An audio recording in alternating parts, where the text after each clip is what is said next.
El Club Esportiu Costa Daurada s'ha proclamat vencedor del torneig Reus Ciutat del bàsquet català. Els ganxets, anfitrions de la competició, han derrotat el Club Bàsquet Mifas a la final per un resultat de 65-42.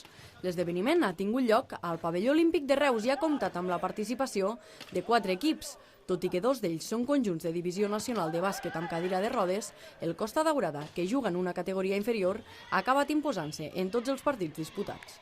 Hem pensat que seria bo enfrontar-nos amb gent que està jugant a la nacional i, com pots veure, els han guanyat a tots ja, a l'equipada del Costa. Pensava que seríem una mica més forts. No estan encara... Clar, estan al principi de temporada. Ells encara no han començat la Lliga. Potser estem més preparats nosaltres que ells, en aquest cas, no? Perquè nosaltres no hem deixat d'entrenar tot l'any.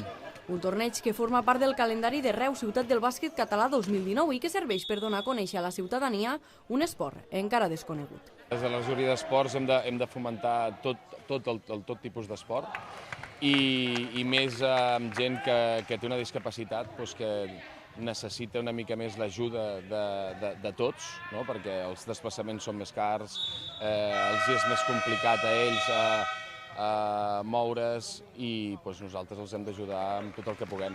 El Club Esportiu Costa Daurada començarà la Lliga el dia 6 d'octubre contra el Club Bàsquet Pardinyes. Enguany, el conjunt A i el B jugaran junts a la Lliga Catalana de Bàsquet amb cadira de rodes nivell 2.